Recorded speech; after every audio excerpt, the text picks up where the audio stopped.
In this video, I want to build a shortcut to search your contacts with birthdays matching the current date. And if it happens to find something, it's going to send a birthday message on your behalf.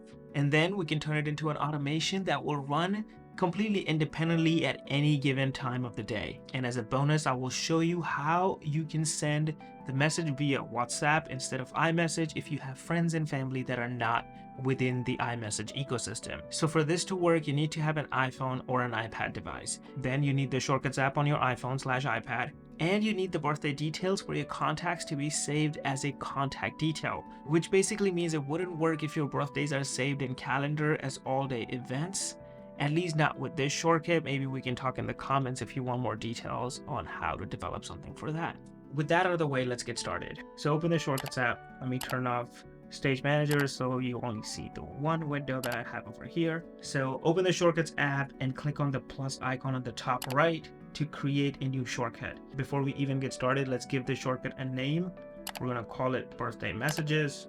Birthday Messages. And now we can start adding our actions. So the first action we need is find contacts. We need to identify the contacts whose birthday matches the current date. Within all contacts, we're going to add a filter, and the filter is going to be birthday. By default, it gives you a calendar to select between the dates. You don't have to do any of that. Just long tap this thing and select current date. So I've created a fake contact whose birthday is today's date. So that's going to show up when I run this shortcut using the play icon on the top right. You can see the fake name contact card has been pulled up. Next, we need an action to pull the phone number from this contact. For that, we're going to use an action called get details of contact. Now we want the phone number, so we're going to select that from this list. Where's that? Right here. So when I run the shortcut again, you can see it will pull up the phone number stored in the contact details. So in this case, there's only one fake contact that matches today's birthday, but in your contact list, there could be multiple people that share a birthday. So we need to make sure that the birthday messages are sent to each one of the person, and they're not sent as a group message. Instead, it's sent individually to each one of those people.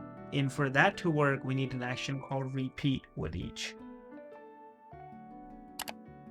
We can bring a send message action right within our repeat with each action.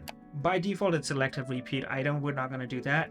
We're going to clear that variable. We're going to type out our message. In my case, I'm just going to say happy birthday. I like to be very simple with this, but you can give it as detailed of a birthday message as you want.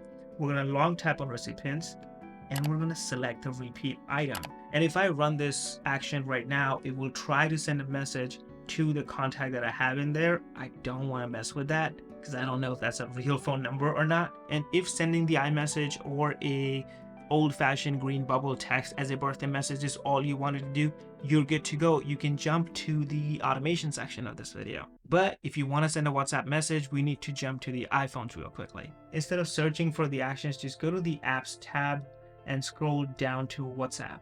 Here you can see there is a WhatsApp send message action. So that's a send message action that will send a message through WhatsApp. We're going to bring that into our repeat loop, and we're going to do the same thing we did for the iMessage option. So we're going to remove repeat item, and we're going to say happy birthday, and we're going to select the repeat item in the recipient portion of this action. Now, if I were to run this shortcut, it would basically send a WhatsApp message instead of sending a regular iMessage. So that's how you modify the shortcut to send a WhatsApp message instead. But what really makes the shortcut remarkable is the ability to run it automatically.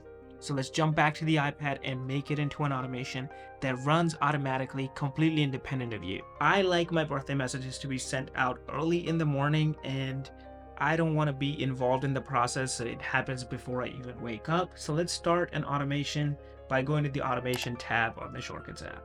You can click the plus icon in the top left this time and select time of day as your trigger. In this case, we're going to select 6 a.m. I want to do it daily, and we want to select run immediately. This is an important step because if you do not select that, it will just send you a notification and never send a message no matter what happens. We're going to click next. Here you need to select what shortcut needs to run when the automation triggers. So we called it birthday messages. And if you were following along with me, at 6 a.m. every morning, a birthday message will be sent out from your iPad or your iPhone if your contacts happen to have a birthday for that given day. Well, that's all I have for you today. Thank you everybody for watching, and if this video helped you in any way possible, please hit the like button. Please leave the number 64 in the comment section for me to be able to identify you if you're still watching this video.